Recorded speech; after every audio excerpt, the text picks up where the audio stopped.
Welcome guys, कैसे हैं? आशा है अच्छे होंगे। साथियों, आज हम एक और नए टॉपिक को सीखने वाले हैं जो कि है स्टैटिक मेंबर। देखो, इसके दो पार्ट्स होते हैं, एक तो स्टैटिक डेटा मेंबर और एक होता है स्टैटिक मेंबर फंक्शंस को, जिसमें आज की वीडियो में हम कवर करेंगे डेटा मेंबर्स को, स्टैटिक डेटा मेंबर्स को।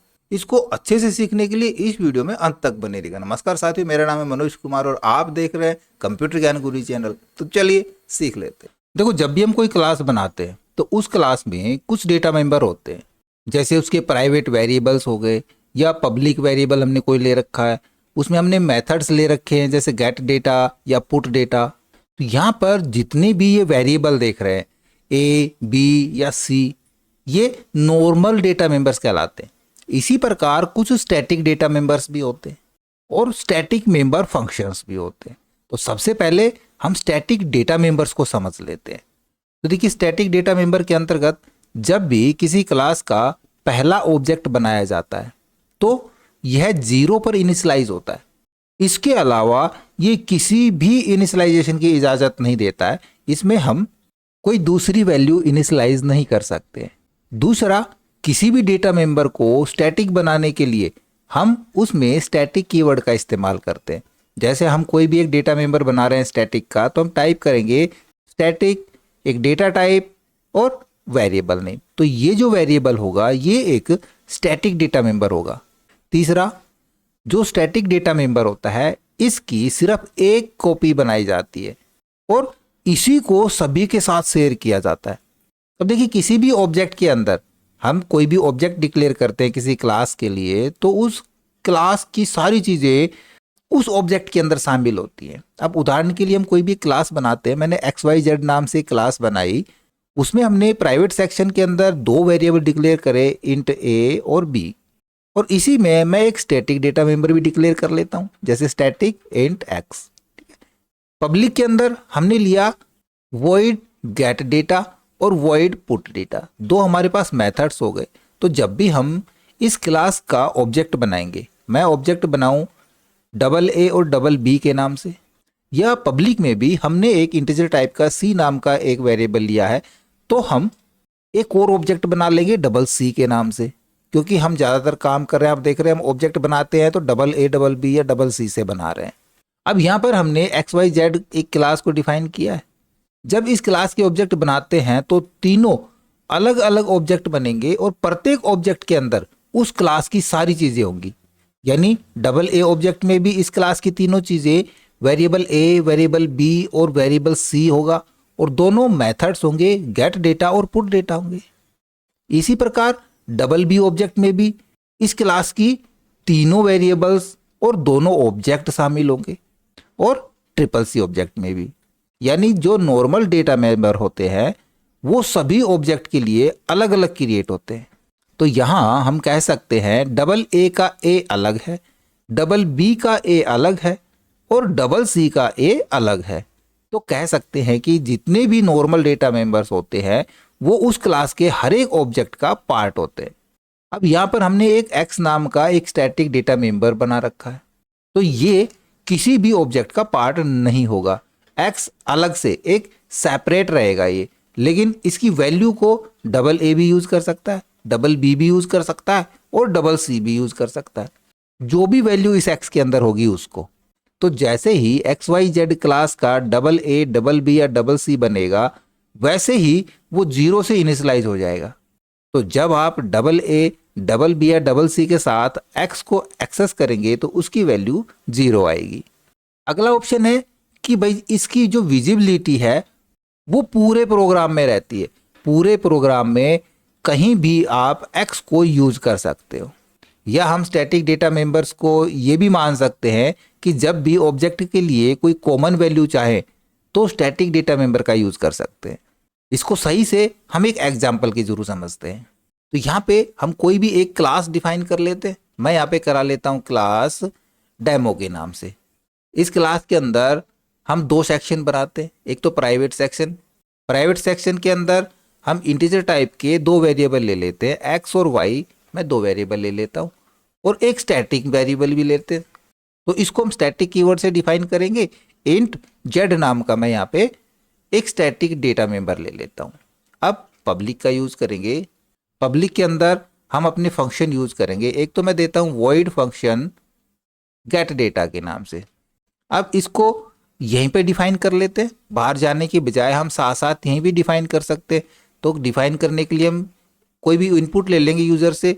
सी आउट के अंदर हम इनपुट ले लेते हैं कि भाई एंटर 2 नंबर्स है ना, हम 2 नंबर क्योंकि एक्स वाई वेरिएबल लिए है तो 2 नंबर्स ले लेते हैं। और इस 2 नंबर्स को हम स्टोर करा लेंगे सी आई एन के थ्रू एक्स के अंदर और वाई के अंदर।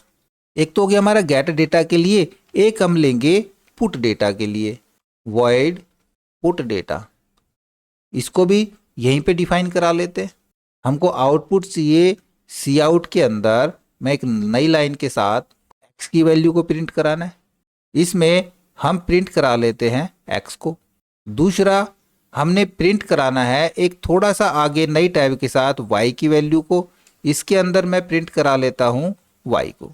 और यदि आप जेड को भी प्रिंट कराना चाह रहे हैं तो जेड को भी करा सकते हैं। मैं फिर से सी आउट दे देता हूँ और नई लाइन के साथ प्रिंट करा लेते हैं जेड की वैल्यू को, ये इक्वल हो जाए जेड के। अब देखिए एक सबसे ज़रूरी काम जो हमको करना ही करना पड़ेगा, हम बाहर आते हैं। यहाँ तक हमने दोनों मेथड्स को यहीं पे डिक्लेयर कर लिया है। एक हम एक्सक्लूसिव डिफाइन करेंगे कि ये बताएंगे कि हमारे पास एक स्टैटिक डेटा मेंबर भी है ना। तो उसके लिए ये ज़रूरी है करना, वरना ये एरर दे देगा कि हमारे पास एक डेमो नाम की क्लास है और उसके अंदर हमारे पास एक जेड नाम का एक वेरिएबल है जो एक स्टैटिक डेटा मेंबर है। ठीक है, ये एक्सक्लूसिव हमको डिफाइन करना ही करना पड़ेगा। अब हम अपना इंट मेन फंक्शन स्टार्ट करते हैं और यहाँ पे ऑब्जेक्ट ले लेंगे डेमो क्लास के अंदर ए नाम का और बी नाम का 2 ऑब्जेक्ट हम बना लेते हैं। अब जैसे ही इस ऑब्जेक्ट को हम लेंगे गेट डेटा, तो ये क्या करेगा, ये सीधा डायरेक्ट अपने डेफिनेशन के ऊपर जाएगा।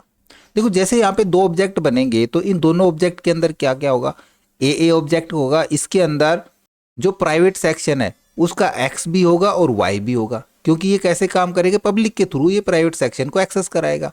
तो इसके अंदर एक्स होगा, वाई होगा और गेट डेटा होगा और पुट डेटा होगा। ऐसे ही डबल बी का जब ऑब्जेक्ट बनेगा तो इसके अंदर भी एक्स भी होगा, वाई भी होगा, गेट डेटा होगा और पुट डेटा होगा। लेकिन डबल ए का एक्स वाई अलग होगा और डबल बी का एक्स वाई अलग होगा। और एक हमारे पास स्टैटिक डेटा मेंबर है एक्स नाम का, इसके अंदर 0 इनिशियलाइज हो चुका है। ठीक है ना।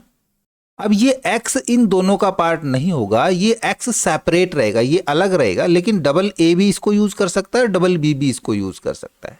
हम यहाँ पे double A dot get data करते हैं तो क्या होगा, ये अपने सीधी डेफिनेशन के ऊपर जाएगा गेट डेटा के ऊपर। यहाँ पे इसको मिल रहा है सी आउट एंटर 2 नंबर्स। यूजर कोई भी 2 नंबर देगा, सी आई एन कहाँ पे स्टोर हो जाएंगे, एक्स में और वाई में। मान लीजिए यूजर ने दे दिया 5 और 10, तो 5 चला गया एक्स के अंदर और 5 चला गया वाई, 10 चला गया वाई के अंदर। कहाँ पे, ये डबल ए के एक्स के अंदर और वाई के अंदर स्टोर हो गया। अब हम डबल बी को करेंगे double B dot get data. जैसे ही हमने double B dot get data लिया तो अब ये सीधा अपनी डेफिनेशन के ऊपर जाएगा गेट डेटा के ऊपर। फिर से गेट डेटा पे गया। अब डबल बी जा रहा है, कह रहा है एंटर 2 नंबर्स, कहाँ पे, एक्स और वाई के अंदर स्टोर हो जाएंगे। लेकिन ये कहाँ पे होंगे, डबल बी के एक्स के अंदर और डबल बी के वाई के अंदर। मान लीजिए यहाँ पे नंबर दे दिए एक्स के अंदर 15 और वाई के अंदर 20, तो ये स्टोर हो गए डबल बी के एक्स और वाई के अंदर। अब जैसे ही हमने यहाँ पे गेट डेटा लिया है, इसी प्रकार से हम यहाँ पे अब पुट डेटा का यूज करा लेंगे। नीचे आएंगे, मैं करूँगा double A dot put data और double B dot put data, और साथ साथ मैं करा देता हूँ रिटर्न 0 को। बस प्रोग्राम हमारा यहीं पे एग्जीक्यूट सक्सेसफुली। अभी टर्मिनेट तो हो गया, लेकिन देखो हमने यहाँ पे कुछ गलती करी है। ये देखो हमने z की वैल्यू प्रिंट नहीं करा रहे, हम x की वैल्यू प्रिंट करा रहे हैं। कहाँ पे, x की वैल्यू x में दिखा दे, y की वैल्यू y में, और ये भी हमने यहाँ पे ये z लेंगे ना, ये उल्टा लिख दिया, नहीं तो प्रिंट उल्टा आता, समझ में नहीं आता क्या प्रिंट करा लिया। ठीक है, अब देखते हैं जैसे हमने डबल ए का पुट डेटा लिया, यहाँ पे कॉल कराया तो सीधा जाएगा अपने डेफिनेशन के ऊपर। यहाँ पे इसको मिल रहा है सी आउट, ये कह रहा है x इक्वल टू एक्स की वैल्यू प्रिंट करा दो। x में 5 है, फिर y की वैल्यू थोड़ा आगे बढ़ के y की वैल्यू प्रिंट करा दो, y के अंदर y की आ जाएगी 10 वैल्यू प्रिंट हो जाएगा, x बराबर 5 y बराबर 10। और z को भी प्रिंट करा रहे हैं, z इनिशियलाइजेशन किया था उसमें 0 है तो z की वैल्यू प्रिंट हो जाएगी 0। फिर double B dot put data call कराएंगे, ये फिर से अपने डेफिनेशन के ऊपर जाएगा, यहाँ पे ये फिर से चलेगा सी आउट। इस बार डबल बी के x की वैल्यू प्रिंट हो जाएगी, तो डबल बी के x में क्या है 15 और डबल बी के y में 20 है, दोनों प्रिंट हो जाएंगे। और z है वो अभी भी 0 पे इनिशियलाइज है तो ये 0 आ जाएगा। इसको हम इंक्रीमेंट करा सकते हैं, एक एक जितने स्टेप हम चल रहे हैं ये उतने स्टेप इंक्रीमेंट हो जाए।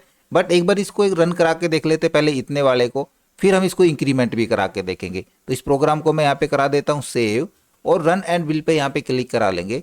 देखो यहाँ पे एक एरर आ गई हमारे पास शुरू में ही, ये हमने यहाँ पे सैम्बल नहीं लगाए, और देखते हैं कहीं मिस्टेक तो नहीं है, नहीं है। इसको अभी मैं यहाँ पे करा लेता हूँ फिर से save, run and bill pay click करा लेंगे और यहाँ पे वैल्यू डालेंगे। पहली डालता हूँ मैं वैल्यू 5, दूसरी डालता हूँ 10, एंटर प्रेस कराएंगे, कह रहा है फिर एंटर 2 नंबर। अब डबल बी के लिए हो रहा है तो मैं यहाँ पे करता हूँ 10 और 20, एंटर प्रेस कराएंगे तो देखो x बराबर 5 और y बराबर 10, z की वैल्यू 0। ये पोर्शन डबल ए का हो गया, डबल बी के पोर्शन के अंदर x की वैल्यू 10 और y की वैल्यू 20, यहाँ भी 0 आ रहा है। अब यदि हम z को इंक्रीमेंट देना चाहें तो हम यहाँ पे z को इंक्रीमेंट भी दे सकते हैं। हम यहाँ पे z प्लस प्लस यूज करा लेंगे तो z को हम एक एक प्लस करा सकते हैं, ठीक है। सेव करा देंगे, फिर से हम इसको run and bill pay click करा लेते हैं, फिर से वही वैल्यू हम कोई भी 2 वैल्यू डाल देते हैं। मैं डालता हूँ 5, 4 और 7, 9, एंटर प्रेस कराएंगे तो देखो z की वैल्यू में हमारी इंक्रीमेंट होके आ जाएगी। तो z हमारे ऑब्जेक्ट का कोई पार्ट नहीं होते हुए भी हम z को देखो यहाँ पे यूज कर पा रहे हैं, डबल ए के साथ भी और डबल बी के साथ भी। ओके, आई होप वीडियो आपको जरूर अच्छा लगा होगा। इसी प्रकार अच्छी अच्छी वीडियो देखते रहने के लिए लगातार हमारे साथ बने रहे। हमारे वीडियोस को ज़्यादा से ज़्यादा हम दोस्तों में शेयर करें, में लाइक करें, और यदि नए हमारे चैनल पे तो हम सब्सक्राइब जरूर कर लें।